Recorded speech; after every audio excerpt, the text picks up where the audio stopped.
प्रदेश विश्वविद्यालय में 26वें दीक्षांत समारोह का आयोजन किया गया। इस समारोह में राष्ट्रपति द्रौपदी मुर्मू शामिल हुई और प्रतिभावान छात्रों को गोल्ड मेडल से नवाजा।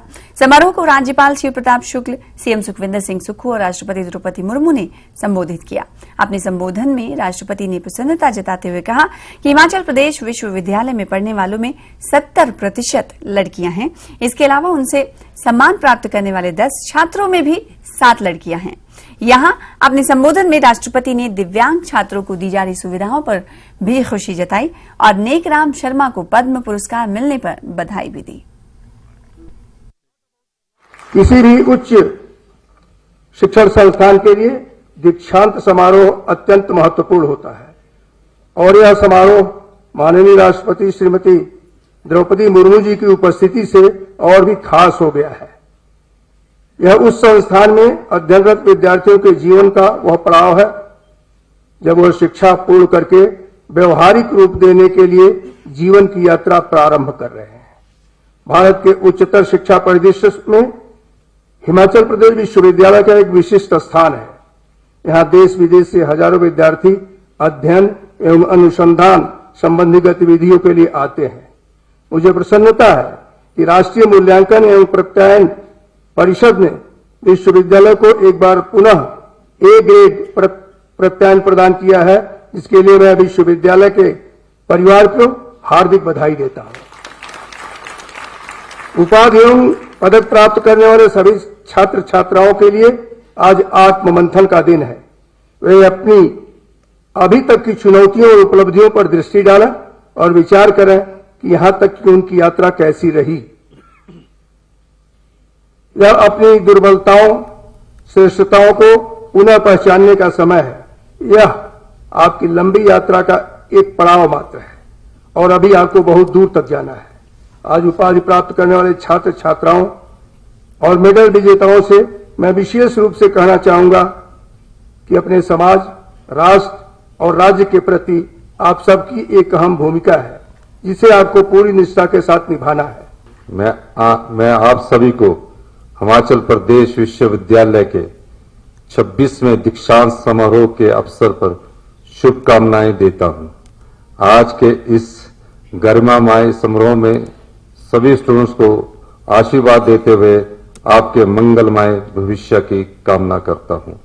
यह बड़े सौभाग्य की बात है कि भारत की माननीय राष्ट्रपति श्रीमती द्रौपदी मुर्मू जी का देवभूमि हिमाचल प्रदेश में पहली बार आगमन हुआ है। इस अवसर पर मैं प्रदेश की जनता की ओर से राष्ट्रपति महोदय का हार्दिक अभिनंदन करता हूं।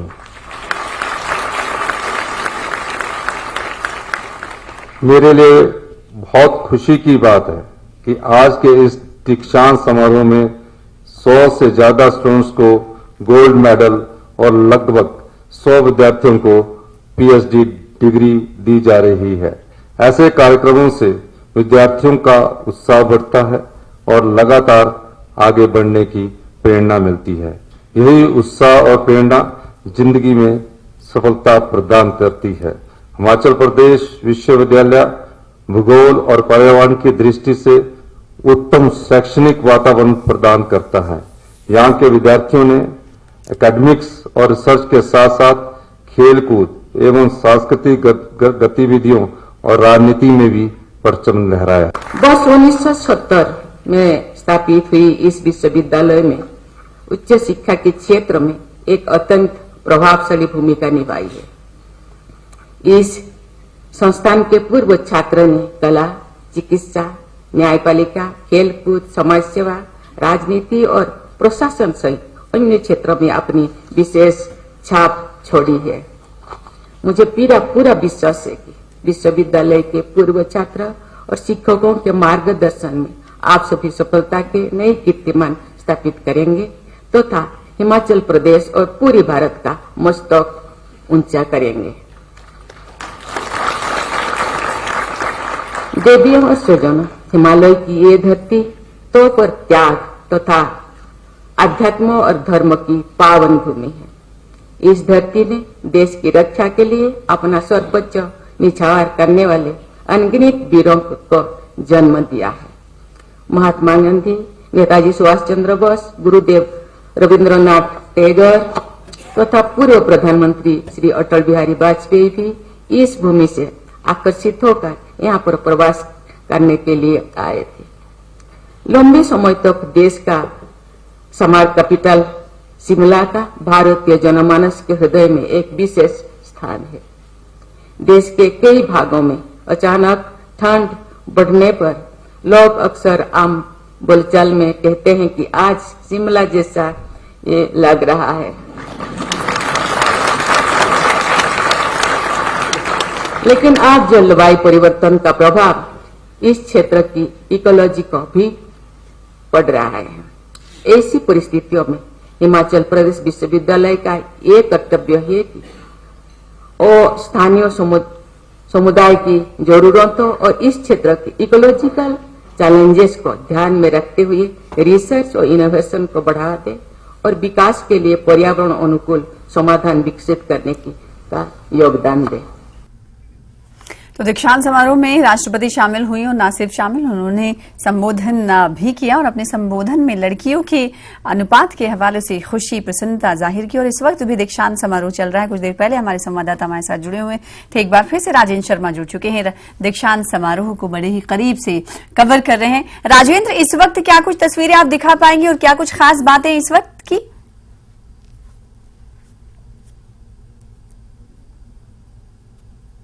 अब जो अतिथिगण थे वो धीरे धीरे निकल रहे हैं और छात्र भी जिनको सम्मानित आज किया गया। और आज के पूरे अगर समारोह की हम बात करें तो करीब 111 स्वर्ण पदक आज छात्रों को आवंटित किए गए। गोल्ड मेडलिस्ट स्टूडेंट रहे 111 के करीब, और इसके अलावा 99 PhD धारक भी आज सम्मानित किए गए। डिग्री आज उनको दी गई। और दिलचस्प बात यह है कि जो 111 स्टूडेंट्स थे उनमें से अधिकांश लड़कियां थी, छात्राएं थी, और PhD होल्डर्स में भी अधिकतर छात्राएं ही थी। और इस बात पर द्रौपदी मुर्मू ने सम्मानित खुशी भी जाहिर की और ये कहा कि छात्राएं जिस प्रकार से आगे बढ़ रही हैं ये खुशी व्यक्त करता है, ये विकास की गाथा हिमाचल प्रदेश की व्यक्त करता है। क्योंकि हिमाचल प्रदेश में यूनिवर्सिटी में जो स्टूडेंट एनरोल है अभी उनमें से भी 70% छात्राएं और 30% छात्र हैं। तो ऐसे में लड़कियां लगातार आगे बढ़ रही हैं, इसके ऊपर उन्होंने खुशी व्यक्त की, खुशी जाहिर की। इसके अलावा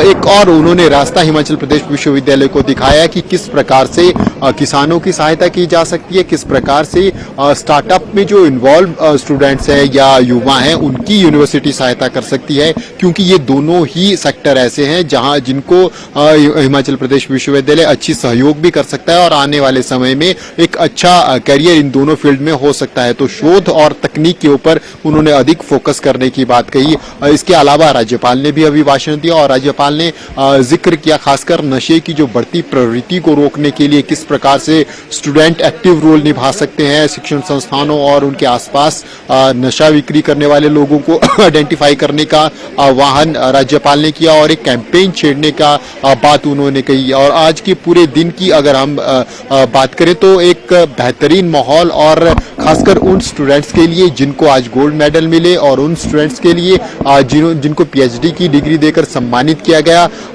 10 स्टूडेंट्स को राष्ट्रपति ने सम्मानित किया जिनमें से 7 लड़कियां थी, और उसके बाद जो अन्य बचे वो स्टूडेंट्स थे उनको राज्यपाल ने सम्मानित किया। ऑडिटोरियम के अंदर की तस्वीरें कुछ देर पहले हमारे दर्शकों को दिखाई। मैं चाहती हूं कि जैसा कि आपने कहा कि धीरे धीरे अब मेहमान निकल रहे हैं, वो तस्वीरें भी काफी खास होती हैं। और इसके अलावा एक सवाल और ये करना चाहेंगे कि जो गोल्ड मेडलिस्ट हैं 111 लोगों को अवार्ड से नवाजा गया है, जो गोल्ड मेडलिस्ट हैं उनसे बातचीत हुई होगी, वो अपना रिएक्शन प्रतिक्रिया क्या दे रहे हैं आज के इस कॉन्वोकेशन के बाद?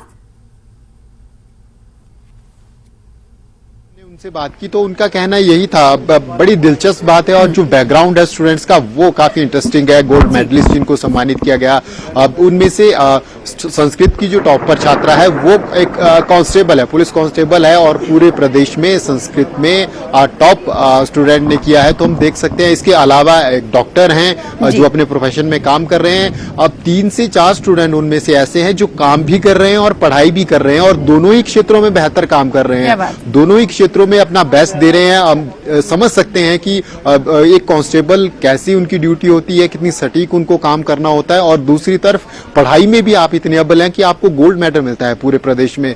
तो ये अपने आप में एक संघर्ष की बिल्कुल, इस गाथा है। हवाले से सवाल भी उठता है कि आखिर आप बैलेंस कैसे करते हैं। अगर बात करें जो टफ एग्जाम होते हैं, जो कठिन परीक्षाएं होती हैं, उसको लेकर भी कई तरह के सवाल उठते हैं। तो ऐसे में कहीं ना कहीं ये माना जा सकता है कि एक बार अगर कोई सोच लेता है कि उन्हें करना है तो सारी दुनिया और कण-कण में ये बस जाता है कि हाँ उन्हें कुछ करना है।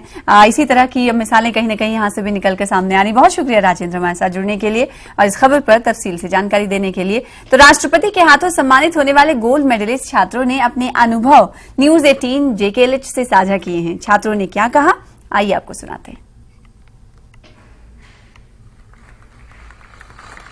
मैं यहाँ पे अपने मम्मी पापा की वजह से पहुंची हूँ and I am very happy कि मुझे आज प्रेसिडेंट से गोल्ड मेडल मिल रहा है। एक्साइटेड हैं? जी बहुत एक्साइटेड हूँ। क्या प्लानिंग के तहत कैसे स्टडी करती थी, क्या संदेश देना चाहेंगे युवाओं को, खासकर जो यूनिवर्सिटी में एंटर, इस या कॉलेज में एंटर स्टूडेंट हो रहे हैं? बस टाइम टेबल से अपना स्टडीज करती थी एंड वैसे ही मैंने अपना टॉप किया हुआ है B.Ed में। बेसिकली ये पार्ट ऑफ लाइफ है। एकेडमिक सेशन मेरा काफ़ी अच्छा रहा है from my 10th to 12th and जैसे जैसे प्रोग्रेस होती रही मेरा B.Tech में भी काफ़ी अच्छा रहा। एज सच कोई पर्टिकुलर प्लान तो नहीं होता है, बट जब आप लाइफ में कुछ भी चीज़ें करते हो तो वे फॉरवर्ड आती रहती है। और एक स्पेसिफिक टाइम टेबल मैं नहीं कहूँगा, बट हाँ ये है कि छोटे छोटे स्टेप्स होते हैं। रेगुलर आपको 2-3 घंटे देने होते हैं जट से। टारगेट नहीं था मेरा, बस ये था कि मैं फोकस था कि अपना कंटिन्यूटी मेंटेन करनी है, कंसिस्टेंसी रखनी है पढ़ाई में और बस। क्या बनेंगे आगे? Sir actually I am working on reformation oxidase enzyme. Basically मैं एक अच्छा साइंटिस्ट बनना चाहती हूँ so that I can contribute towards the welfare of Mankind. खास फोकस तो नहीं रहा कि गोल्ड मेडल लेना है, पर पढ़ाई में कंटिन्यूस अच्छी रखी। कॉलेज कहाँ से किया? कॉलेज में संस्कृत कॉलेज से पढ़ी हूँ, वशिष्ठ विद्यापीठ तुंगेश ठियोग में कॉलेज है। उसके बाद यहाँ MA में एंट्रांस में। तो आज राष्ट्रपति ने भारतीय लेखा परीक्षा एवं लेखा सेवा प्रशिक्षु अधिकारियों के साथ भी संवाद कार्यक्रम में भाग लिया। इस अवसर पर राज्यपाल शिव प्रताप शुक्ल और शिक्षा मंत्री रोहित ठाकुर भी मौजूद रहे।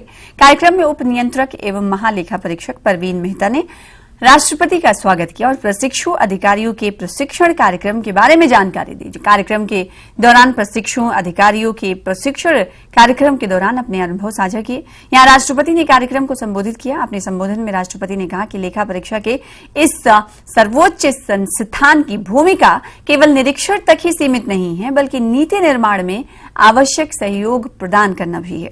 साथ ही उन्होंने कहा कि लेखा परीक्षा का प्राथमिक उद्देश्य त्रुटियां खोजने के बजाय प्रक्रियाओं और नीतियों में सुधार होना चाहिए। ये अनुष्ठान बहुत छोटा है, बच्चे 2 साल के बच्चों को आपको एड्रेस करना होगा। मैंने बोली छोटा बड़ा मेरे लिए समान है, क्योंकि ये बच्चे ऑडिटर बन के, एडवाइजर बन के जो देश की सेवा करेंगे और अपना कमिटमेंट के साथ, अपने ट्रांसपेरेंसी के साथ तो लोगों का सेवा करेंगे। मुझे पता है आज का दौर के बच्चे बहुत इंटेलिजेंट होते हैं, क्योंकि एक कंप्यूटर युग का, न्यू इंडिया का, न्यू दौर का बच्चे देश को आगे बढ़ाने में, देश को विकास के ये बच्चे कमिटमेंट के साथ आगे बढ़ते हैं। मुझे लगता है कि भारत में ज़्यादा अलग भाषा, अलग संस्कृति परंपरा, लेकिन अलग संस्कृति अलग त्योहार के साथ आप यहाँ केवल पढ़ाई में संस्कृति परंपरा के साथ अपने प्रोफेशन को भी अपने एक साथ रह के जो निभाए हैं वो केवल यहाँ ही आगे आपका प्रोफेशनल लाइफ में भी, डे टू डे लाइफ में भी आप उनको जरूर ये मेमोरी के रूप में, क्योंकि मैं भी हॉस्टल जिंदगी जी, हंसते की जिंदगी भर के लिए याद रहता है और जिंदगी और एक अलग दुनिया होता है।